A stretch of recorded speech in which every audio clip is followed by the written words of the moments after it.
Hello everyone, welcome back to Legacy Larder. I'm Andy, And I'm Sadie. and we had a thought. We just made lefse, and we thought, you know what? What goes good with lefse? I wouldn't say good. Well, we don't know yet. I think pretty good. As many Norwegians can't be wrong. We're gonna make lutefisk, or in Sweden, Lutefisk. Lute stands for poison, and fish stands for fish, so it's poison fish. Lute really stands for lie, so Which is poison though. So it is. It's caustic poison. Still poison fish. Yeah. So Norway and Sweden both blame each other for inventing lutefisk, but the earliest mention of lutefisk was in 1555 in some Norwegian writings by Olaus Magnus. So as far as literature goes, Norway has it. Okay. And his recipe, or his recommendation, serving recommendation, was to just drown it in butter. All the butter you have, you're gonna need it. Well, it drowns out the taste of gross and poison. Yeah, maybe. Hopefully. Hopefully not. Well, it's soaked. So the way lutefisk is made, or lutefisk, so it's a cod, and it's traditionally caught off of the coast of Norway, and then they dry it until it has the consistency of leather and the texture of leather and the resilience of like cardboard. So that's how you can tell it's to the point where it's good. It's gonna be preservable at that point. It's not going to rot. So then to rehydrate it for use, water isn't enough to do the job. So they soak it in lye. So lye is poison. So then they Burns have off to, your skin. but it reconstitutes the fish. Then they have to soak it a bunch to get that lye out of the fish. So then it's edible. And it can be cooked and served after that with lots of butter. It's kind of funny, lutefisk, because it's still toxic enough where even after all this preparation, that in the state of Wisconsin, in workplace safety laws, it's specifically called out as excluded from toxic substances in workplace safety You regulations. never want to be able to say that your food is toxic. Huh. I don't. So I'm pretty excited to try this. And I am quite nervous. The recipe we're following today, I have a lot of old cookbooks, and only one had a lutefisk recipe, and it is time-tested recipes, and this was published by the Mountain Ladies' Aid of Adams Lutheran Church in Adams, North Dakota, October 1960. And this recipe was submitted by Mrs. Roy Grove for baked lutefisk, and it's spelled Ludefisk. So, well, I don't know, people spell it differently. Lutefisk. It's not Lutefisk, Lutefisk. So, we're going to make Mrs. Grove's recipe today, which is a traditional baked lutefisk. And so to do that,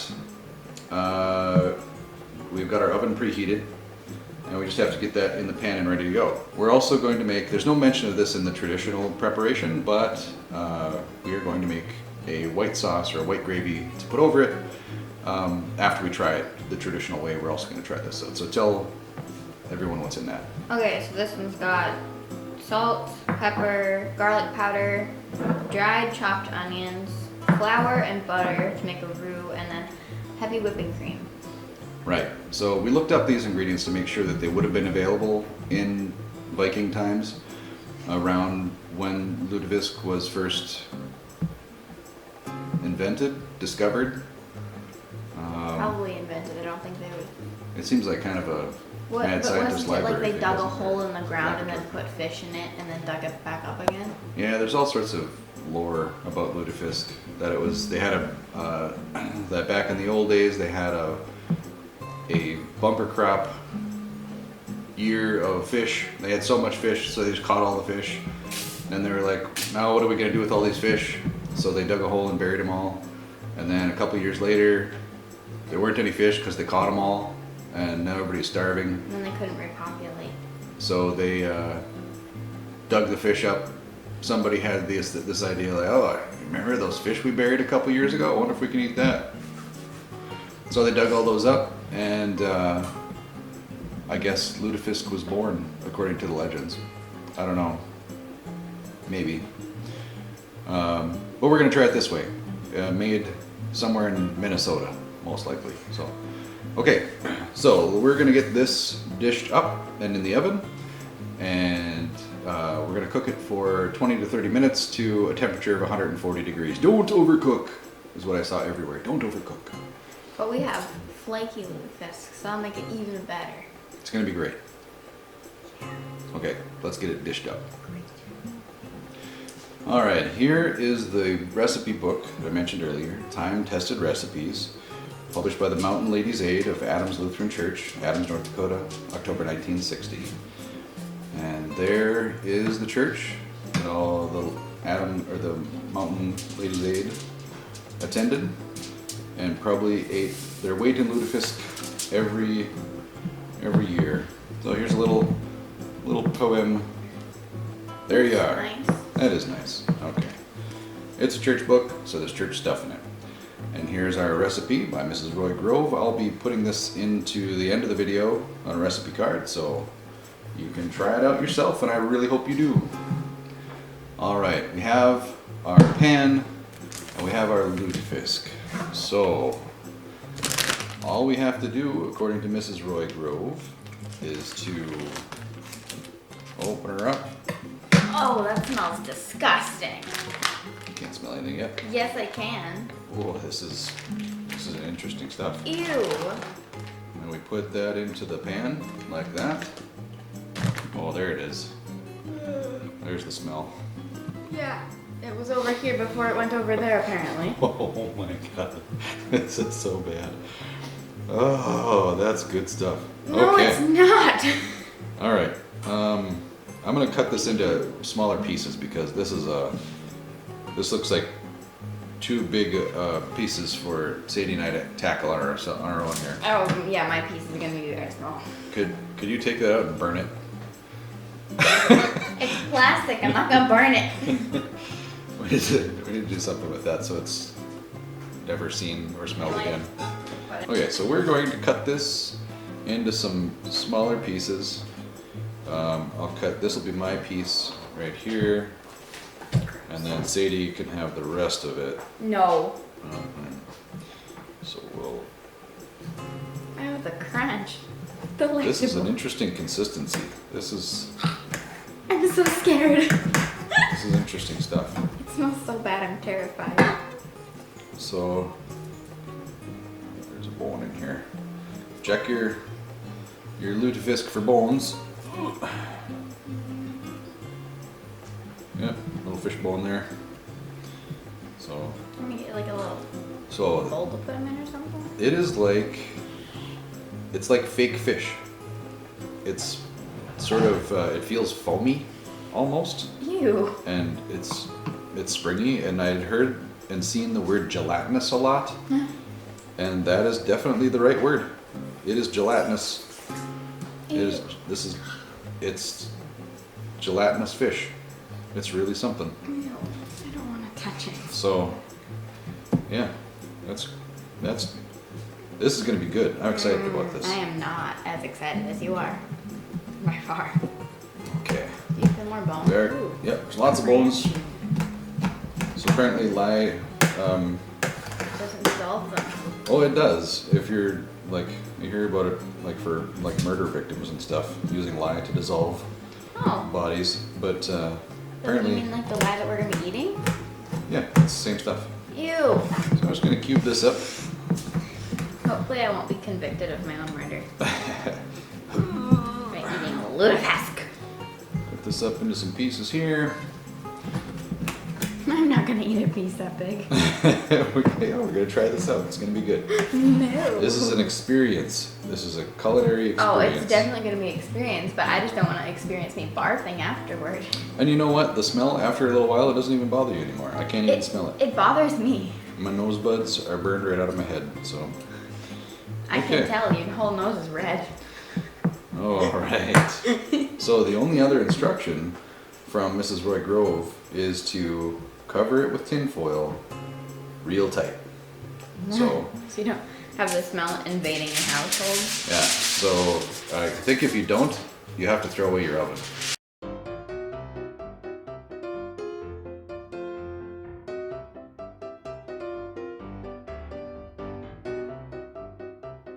All right, that is very tight tin foil. So Is it heavy? yeah, a couple pounds. So now we throw this in the oven for 20 minutes. We're going to start with, she says 20 to 30 minutes. So we're going to start with 20, get the internal temp to 140 degrees, and then we'll have ourselves some lutefisk. Okay, now that our lutefisk is in the oven, we're going to make up our white gravy that we will try. We're going to try a couple of different ways. We're going to try the lutefisk just plain by itself, as written in the recipe, because that's what we're doing here. Then we'll try it Olaus Magnus's way, with like dipped in some butter. See how that tastes. And then Gravy. gravy.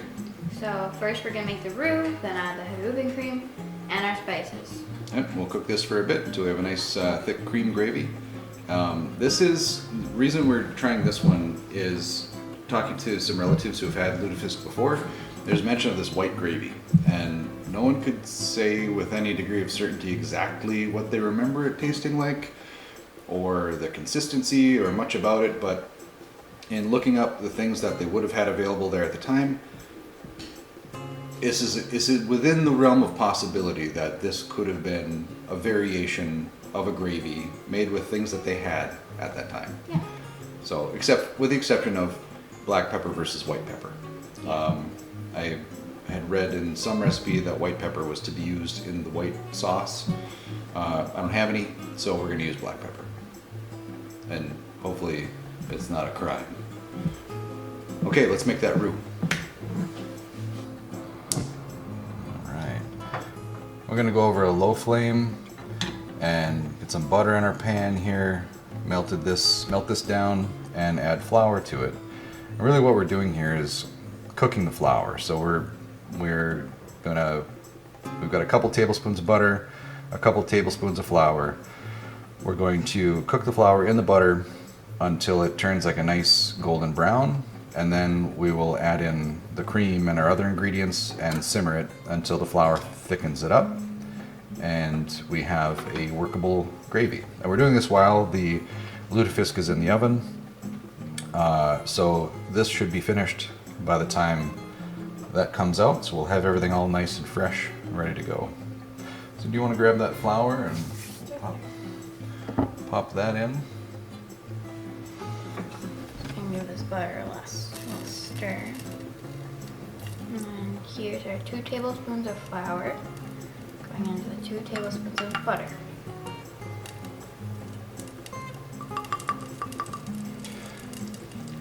When you're making a roux, the general idea is some manner of a fat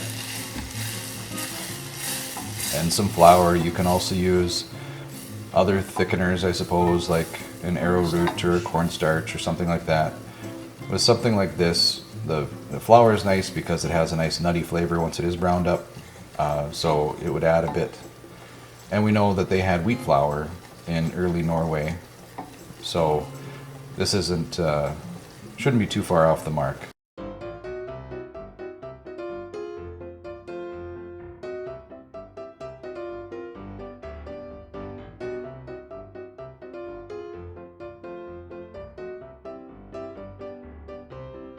See, we're starting to get some browning along the sides here where the fire's hitting, so it won't be long. Once your flour does start to turn, it goes really fast. So this isn't one to walk away from and go crank out a few dishes. Now you can see we're turning.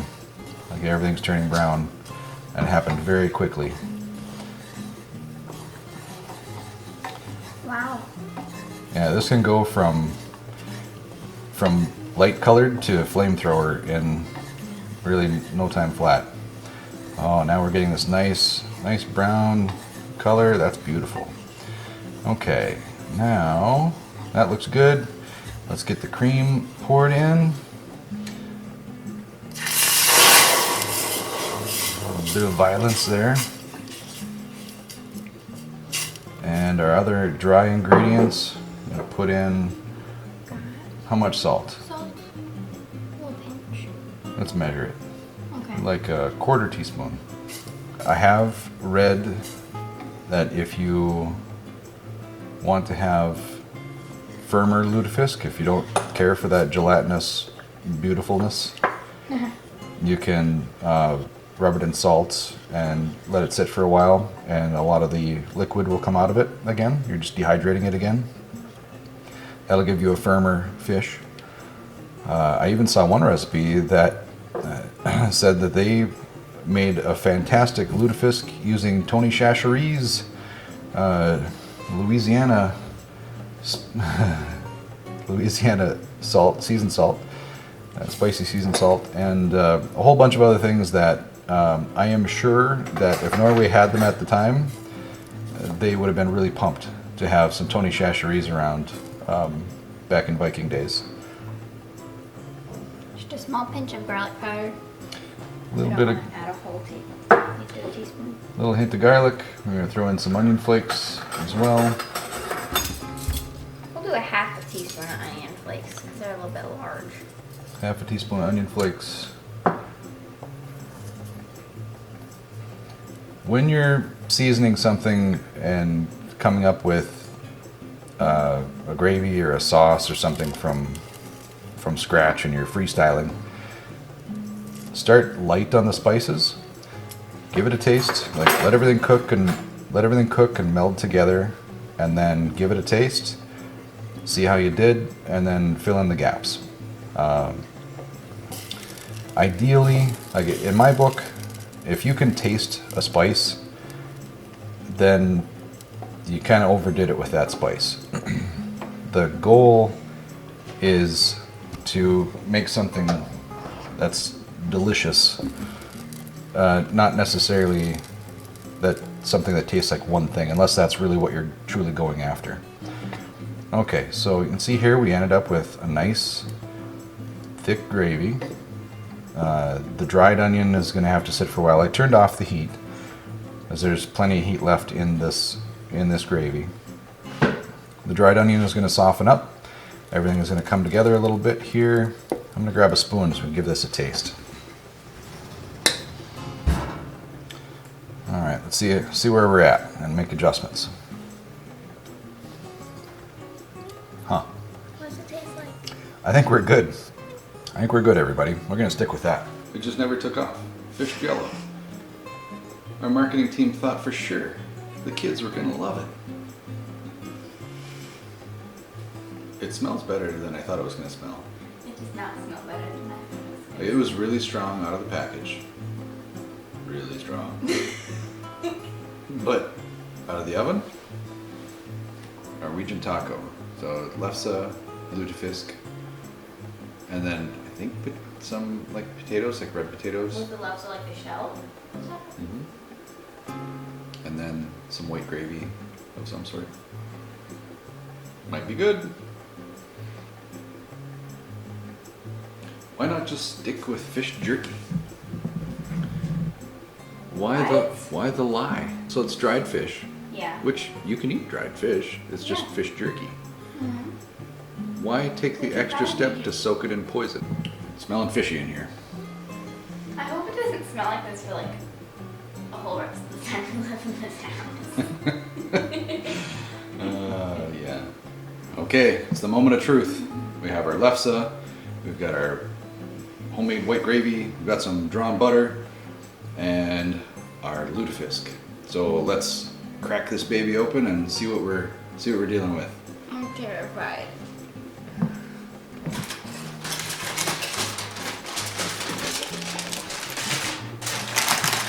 Oh, steamy, There are see-through pieces. That is not natural. steamy and fishy.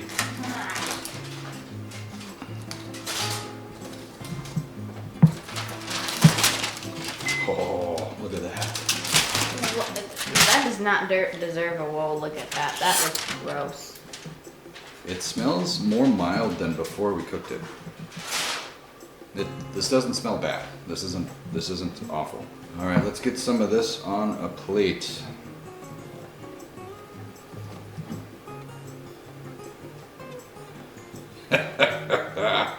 It's totally fish jello. Ew. This is amazing. No, it's not. Look at that. Yeah, it's really cool. You can see through it. I mean, people said fish jello, gelatinous. And people didn't say fish jello. I said fish jello, but gelatinous was the term, and that's the right term. Yeah, I would agree with that. This is gelatinous. That's really interesting. All right, let's give it a taste. Okay, here we are. Got some lefse getting buttered up to try to disguise the flavor of this, what's sure to be delicious lutefisk. Oh yeah. We have to try this first now without. Yeah. We'll be putting on the crutches before we break our leg, huh? No. Maybe Okay. just like a brace though. All right, grab it. Oh yeah. It just looks weird. It smells fine. It's just super mild. It smells fine. It looks like broken glass. Broken fish glass.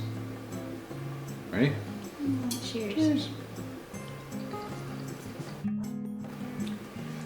Huh. It's super duper mild. Like there's only like a hint of fish in there. That is absolutely disgusting. It's just a consistency thing. That's all. Try some butter. Ah. Oh, you're such a wimp. Okay, I'm fine with that. Olaus said lots of butter, so let's make. Maybe I trust Olaf more than I trust you because he knew. Olaus. It wasn't Olaf. Olaf is a snowman. Olaf? Olaus is a Viking from 1555. That just made it oily. We need to just drop our butter. It's better. It's an improvement. I'm alright with that. All right, gravy. I could live with this. Yeah. Yeah, I would eat this again if it had this gravy and the butter. That's pretty good for a kid eating something. That's that pretty looks good like for me. this. Oh. Yeah. The gravy is really good on it. Yeah. I can see why this is still, like, why this tradition hung on. Because it's got, you just double dipped in that gravy? Oh, sorry. I didn't even think about that. Your gravy now. Nice. I can just spoon out the place where I dipped them. There's a little bit of a, like a hazing aspect to it, where, you know, this looks like you're gonna get into something that's really awful. And people are like, oh, lutefisk, that sounds completely foreign and disgusting. And look at it. It looks awful. But you taste it and there's nothing wrong with this. This is just fine. Okay, everybody. Lutefisk. Been around for a long time. It's not something to be afraid of. Lots of different ways to prepare it. We went with the traditional original. So just baked, nothing fancy, lots of butter. Tried out a gravy. That was really, really good. That added a lot to this, so I could see why some people referenced using a white gravy. Thanks very much, everybody, for watching.